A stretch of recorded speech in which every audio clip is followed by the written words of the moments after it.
Welcome to Gravity, the podcast about pulling clients into your real estate business. If you're a real estate agent trying to grow your business, this is the podcast for you. So sit back and relax and enjoy the ride. Welcome to Gravity, the podcast on real estate marketing and drawing clients into your real estate business. And today we're excited to have Brett Yates with us. We're going to do a show a little bit differently today. Normally, we pepper our guests with questions about their business and their marketing, and we try to find little nuggets of value to bring back to the audience. Today, we have a unique guest. Brett is actually going to be joining my firm at Housekick, and so we are going to talk a little bit today about, I guess we just dubbed this Building Brett. And Brett is, as he's joining us, we're going to take his brand from where he's at now and work on building up his brand to even greater heights. And so we're excited about this podcast today because it's going to be a little bit different. And we're really going to try to hit home and bring some extra value to our audience. So we're excited about that. We're going to start with some of the basics. So Brett, if you wouldn't mind, just share a little bit about your story. If you want to start from scratch, like how long have you been in real estate? A little over 4.5 years.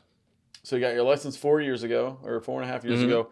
And how did it go? Did you get your license and then just start showing people houses? What was day one like for Brett? Yeah, so I was in the service industry for probably 18 years, off and on, all through college. All after college, knew I needed to make a change.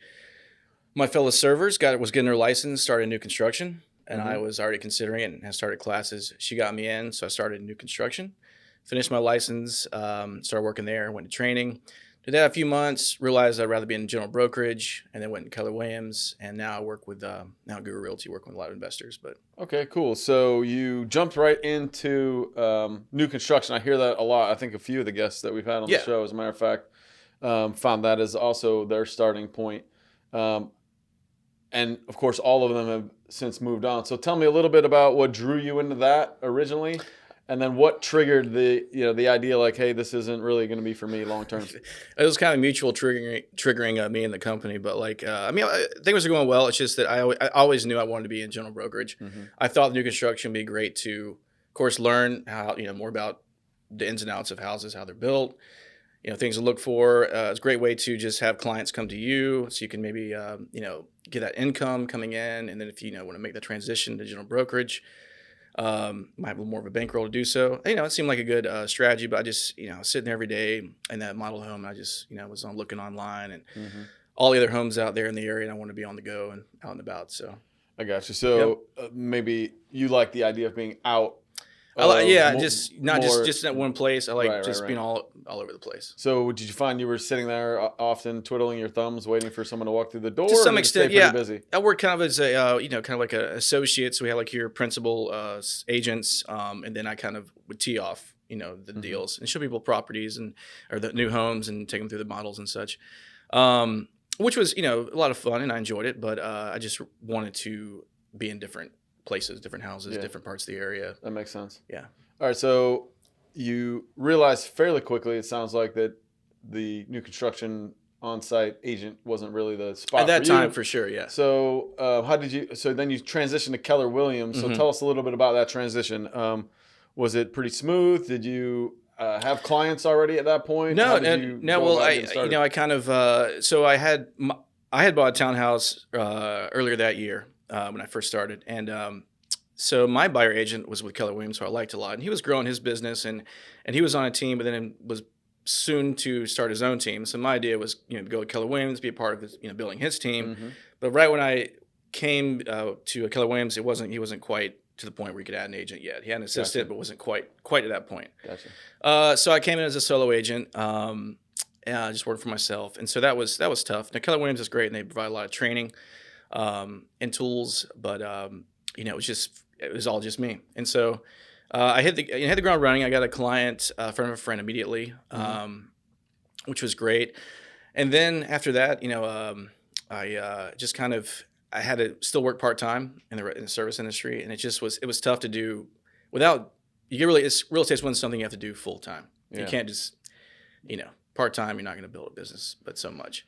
No, So right, you have to be just thinking it all the time, doing it all the time. I think most of the people who do it part-time, they are, working with mostly friends and family. They'll do a deal here, a deal there, but they're, it's not their primary source of income necessarily. Right. It's more like, hey, it's great. We've got a deal. I can go make a quick $5,000 because my friend's buying a house. This is great. But not really, like you said, you're not building a business at that point. You just have a side hustle, so to speak. So if you really want to build a business, yeah, you're right. I mean, it just takes full time. I mean, there's hundreds of thousands of agents just in this area alone, all chasing after the same fruit. So if you're, on the sidelines most of the time, it's going to be really tough to compete with someone who's doing it full time. Right. And as much as, the Keller Williams was offering awesome training, I couldn't really afford to take off to do the training because I was still having to work to, whatever. And, but I had such a great first transaction. It went really well for her, my buyer client, and I just really enjoyed it and knew that I needed to be doing that all the time and figure out a way to do it. So tell me a little bit about the training at Keller. I mean, was that training is in like how to execute a transaction, or was it training in how to grow a business? Or they have a lot of a lot of people join teams, so there's that mentorship there. You're getting leads. Obviously, there's a larger split, but I mean, if you're getting enough leads and you're converting them and learning how to talk to people and convert leads, and then eventually the money comes and you maybe start your own team. And of course, they have different levels of when you're first starting off. You take this course, and then as you grow and build, you take the next course, that type of thing. Cool. Which is great. But the thing is, I wasn't having the time to do all those awesome courses. So it was like, well, it wasn't really, benefiting me. But yeah, so then I realized I just need to be doing it full time. So I need to figure out how to do that.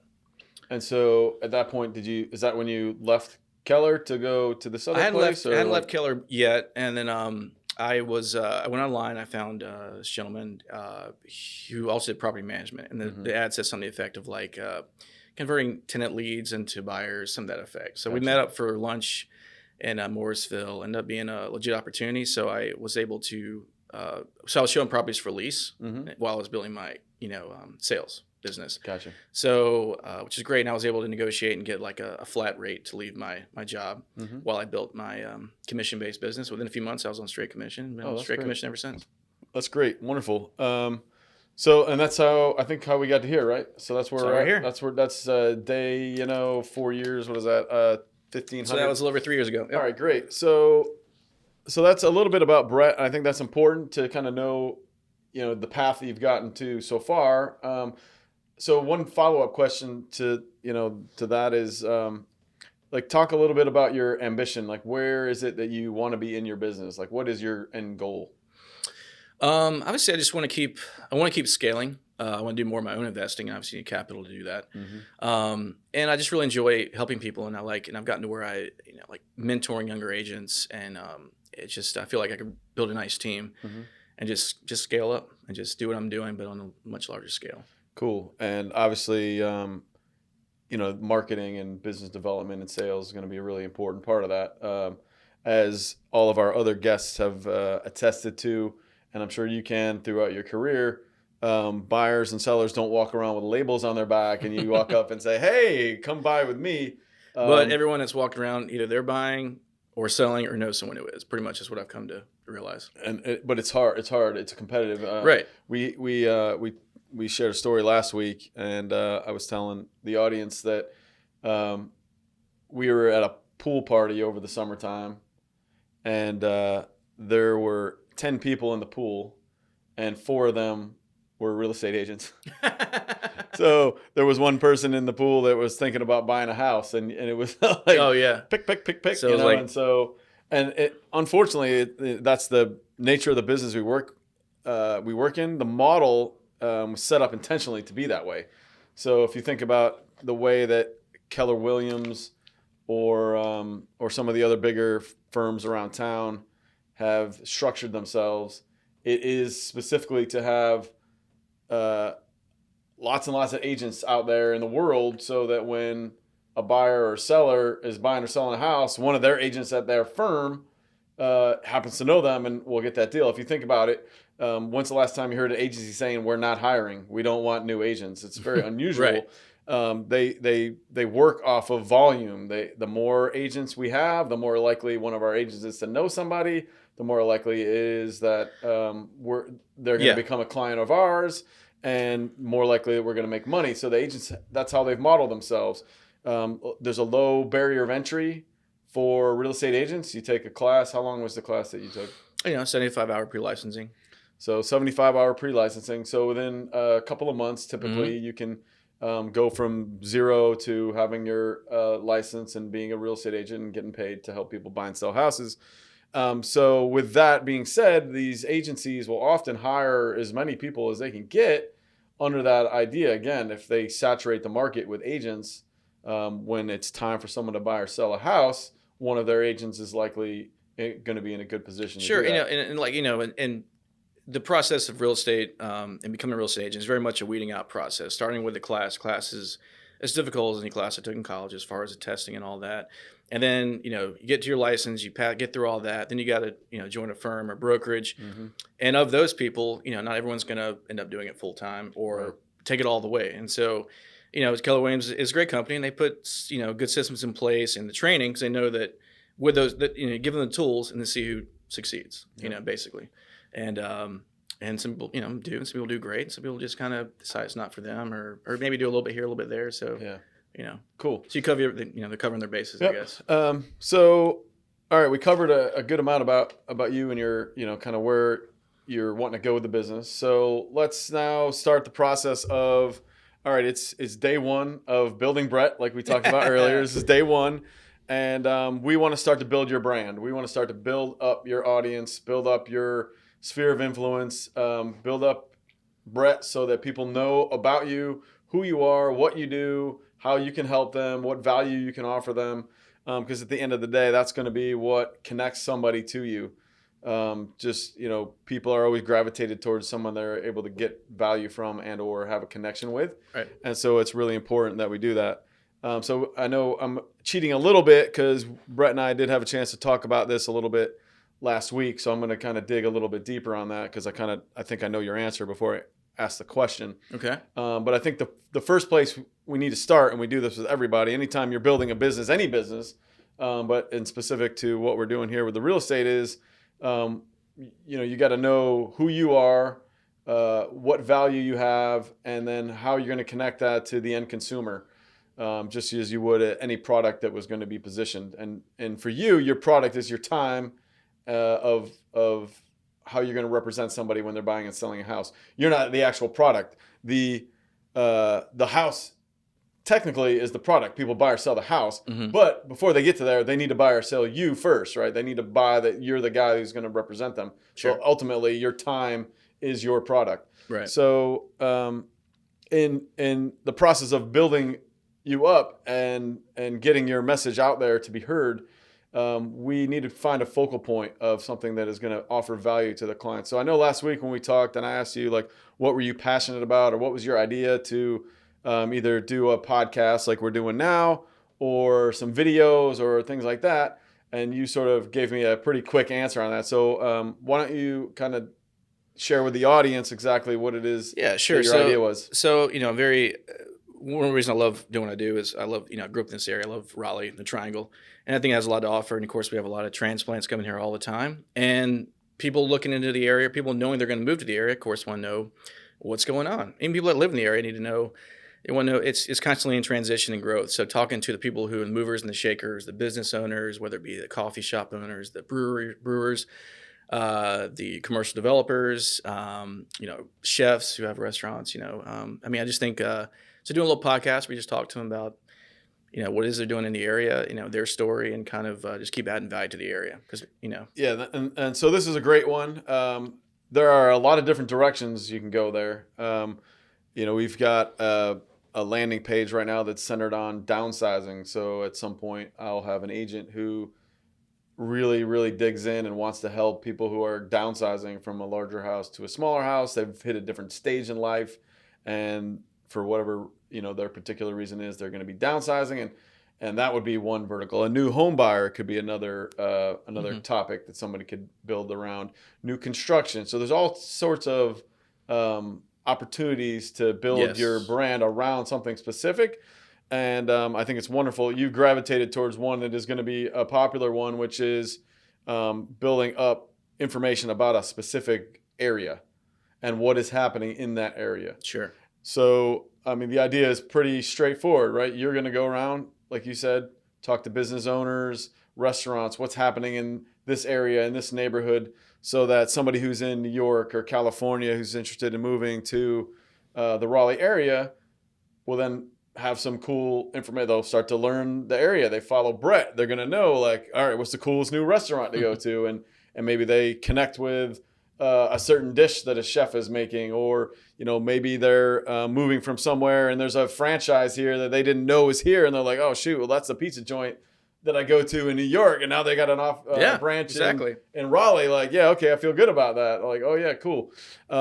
So, you know, focusing on the area can definitely be a great way to build up, you know, your brand and help connect you with the audience. So I wanted to start with that because that really is the focus then that we can start to build up sort of the rest of the content that we're going to make around Brett and what you're going to do to help people get to know Raleigh. So I think it's a great start. And honestly, you're going to jump on one of the biggest and best positions in, you know, if you picked Apex or Wake Forest, great. Somebody will do it. It'll be a smaller geography. Sure. So, you know, you got Raleigh, so you snagged the big city.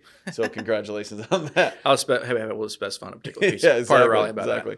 That. So from that, you know, we talked about the podcast, and obviously we're doing video on our podcast, so we'll also incorporate video for you. So, you know, the first step in this process is going to be building a schedule of you picking the places and the people to go interview and talk to, so that you can start to learn. So let's just say you want to start first with a restaurant. You might pick your favorite restaurant or a new restaurant that just opened. That'll be entirely up to you. You'll need to reach out to that restaurant owner and say, hey, how'd you like to get some free publicity for your new restaurant that's just opened? My guess is that'll be fairly well received. And you're going to let them know that you're going to show up with a video crew, and you're going to ask them some questions about the business, just like I'm asking you questions now. And we'll start to build some content off of that. So our strategy is, and the same strategy we're doing with this podcast and the video now is, we may film this podcast today for 30 to 45 minutes. I think last week we went for over 50 minutes. We had a lot to say. Whoa. We went for a while. Yeah. She was a talkative one. And then we find the nuggets, you know, the best 30 seconds, the best 2 minutes, the best 4 minutes, the best 6 minutes. And then we will edit that down or post-produce that into smaller chunks. And instead of having one long piece of content, which we also have, we'll have 10 or 12 or 15 different micro pieces of content around that long form piece of content. And so that is strategy number one, and building Brett. And so with any of our agents, that's going to be the tactic that we're taking. What it's going to do is it's going to allow us to do a couple things, actually. Your personal Facebook page. Do you have a business Facebook page now? Our company does. I don't have a personal business Facebook page. So we'll need to get you a personal business Facebook page. A lot of our audience, a lot of our agents have gotten that far to where they've set up either they're using their personal page, which you can do, or better if you set up a business page through your personal profile and then post in that space. Right. So you'll start to push your friends to, hey, follow me. I got this. You want to try to build up a little bit of an organic following. And then all of that content that we produce will be blasted there. Do you have a LinkedIn page? I do. That still exists. I don't use it anymore. Well, you're about to. Right. So LinkedIn is another platform that we can use. If we get some really good content, TikTok will be another one. We find shorter videos, and we'll get our videographer to throw some bunny ears on everybody, and or maybe you'll dance with the restaurant owner. Absolutely. And that'll be cool too. I know you're a theater guy, so you can bust out some singing or some dance moves. I'm sure the audience will dig that. But the reason I bring that up is each platform has a different context around it.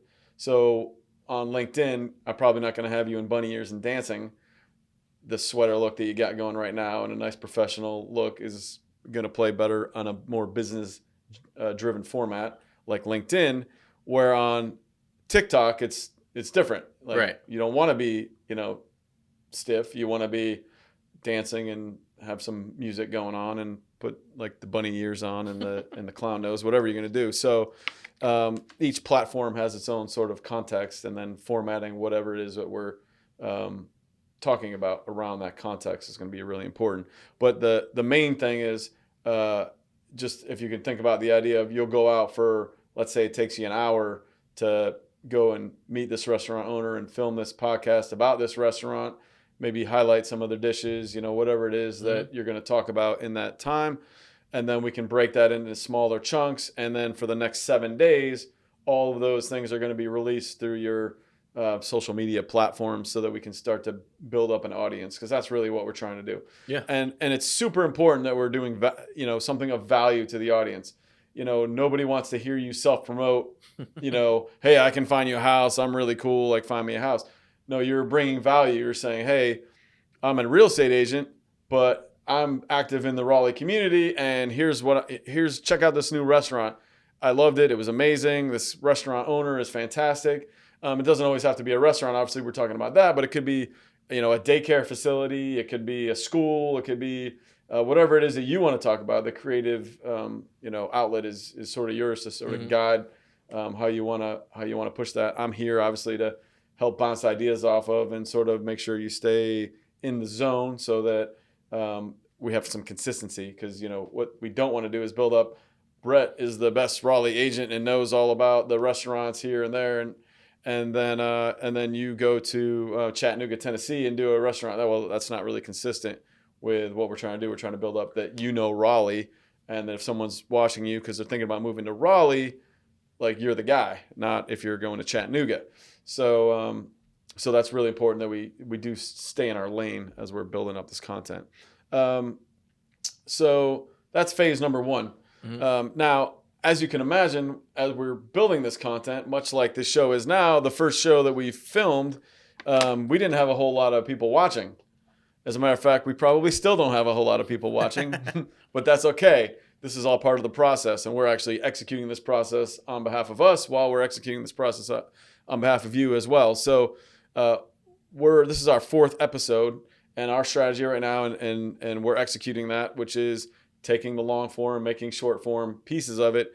And what I've done now is I now have, at the end of this show, we'll have 4 episodes worth of content, which we've now broken into 12 pieces roughly of each show. Now we'll have 48 pieces of content, and we have our YouTube channel set up so someone could go see it. But we're going to start blasting it through the social media channels that we've got created already. And this is really important, and this is where the big differentiator is. We're not just going to rely on people to come find us. We're also going to run paid media against it. So I might take a 60-second clip that I think is super valuable, and I'm going to start running a branding campaign through Facebook and or LinkedIn and or TikTok and promote that content to drive eyeballs to it. And that's the differentiator. You drive eyeballs to it, all of a sudden you start to get some more likes or people following you. Your organic grows. People start sharing it. People find value in it. They send it to a friend. And that's how you start to really build the attention.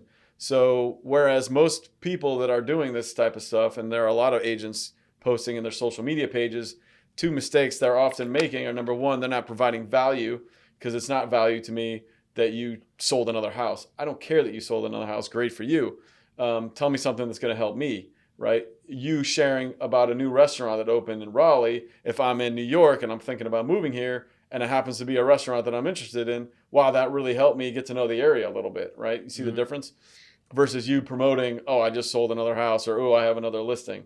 That's just self-promotion.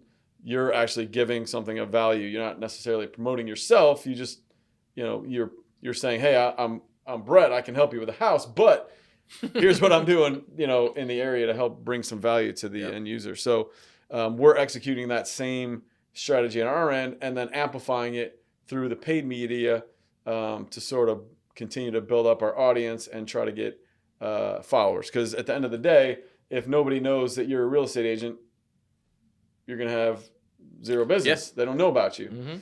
So we got to make sure that people know about Brett. And so we're going to do that both organically through our social media channels, and we're going to do paid amplification through the platforms that Facebook and YouTube and TikTok and LinkedIn offer for paid amplification.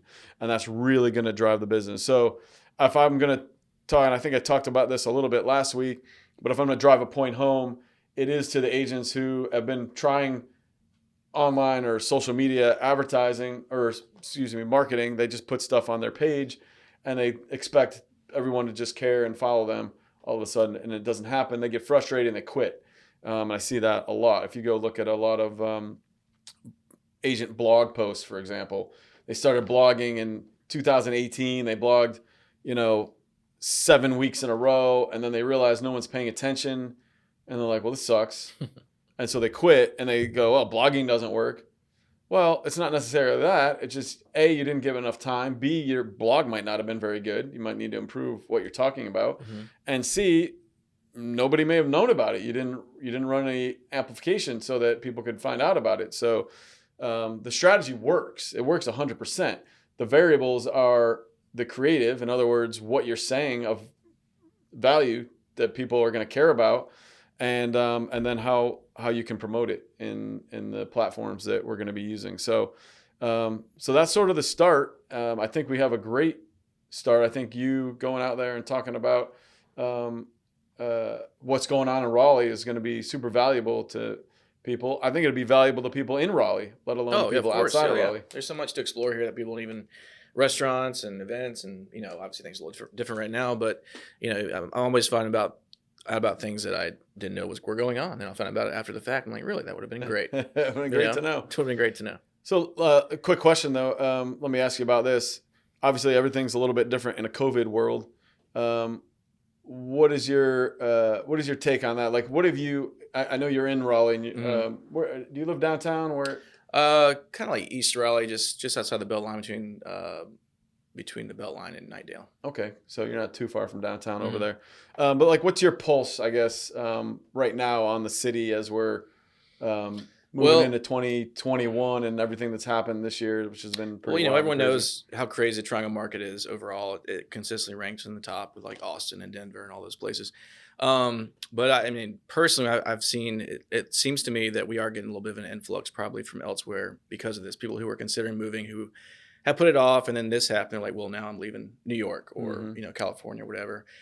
Due to if I got to pay this kind of exorbitant rent, and I can't work, then it doesn't do me any good. And I don't even mean in terms of like the real estate market. I know in touch with that a little bit, but like, what's your pulse on people's behavior or activity? Like, I got you.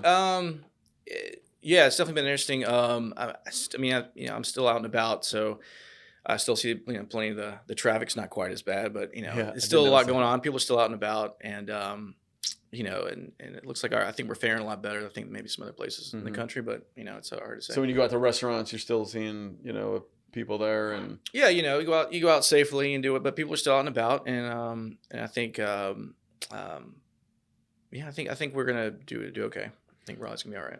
Well, that's good. I mean, obviously everybody's rooting for this vaccine. I know they're rumored to be making some progress on that. And then I think especially once we get to that point, I think you'll see even it'd be just like a brand new like resurgence. Better than it ever was. So. That'd be great. It's sort of an interesting thing because I own a flooring business also, and we're seeing we're really busy. We're seeing a lot of people that are spending money on home improvement projects. Oh, yeah, a lot of that. Yep. Yeah, so I'm almost wondering. I'm kind of hoping that we're not just spiking because everyone's home, and then it's going to just dry up because, when everybody can go back outside, they don't want to spend money on their house anymore. I'm hoping that's not the case. I guess we'll find out. But it's sort of interesting to see and keeping ear to the ground on consumer behavior during this time and how it's affecting real estate and home improvement. Projects I've as seen well. a huge uptick in the latter, and I know that getting vendors for certain things is getting tough. Is it tough? Yeah. Well, so tell me a little bit about your Well, experience. like we work in property management as well, and I think we're up to like 200 properties now, and just getting handymen and or people to come out and do basic punch list items, especially things like that is gets kind of tough. Have you noticed price changes at all? Not especially. It's just I think it's just people are getting so busy. General contractors and HVAC and plumbers, and there's still plenty that can come out to you. But I think it's been great for all the trades, especially. I think they've been really busy from what I can tell. Cool. All right, great. Well, this again I think is going to turn into a series of, and I'm really excited about that. We kind of came up with this concept this morning as we were getting in here to go through this, but I just felt like that's going to be a better fit for what we're doing. So my plan is going to be about once a month or every other month or so, we'll check back in with Brett and really want to show the audience, like when we're doing things the correct way, this is what can happen. And so as we mentioned, Brett's going to be starting his own podcast, and it's going to be centered around exploring Raleigh. So he'll be lining up some guests. So in about 30 days, we may even, sit back down again and go through, sort of how it went, and just do sort of an evaluation of, all right, how much progress can we make in 30 days? And then we'll do this, maybe once a month so other people can see, hey, this is the work that it takes, because it does take work. It's going to take some of your time. But the value that you receive from the time that you're going to invest in that is going to help your business grow exponentially. So, absolutely. I'm really excited about, turning this into a series, having Brett back again in 30 days, see what progress we made. And then we'll continue to check back with him throughout the year. And I bet you in 12 months, when we look back at this, we're seeing Brett, and he's wearing like a suit, and he's driving a Ferrari or something. And he's like, yeah, you can say you knew he's me big when. timing us, you can and say he you knew like me when, and vice versa. Yeah, exactly. So, so that's the hope. That's the goal. I think we have the ingredients to make that happen, and I'm really excited to see it all come to fruition. And I hope the audience gets a lot of value out of it. So that's it for today's show. Brett, thanks so much for coming in. We're really psyched to get working with you. And keep checking back in. So thanks again, everybody, and we'll see you next time. Thank you, David.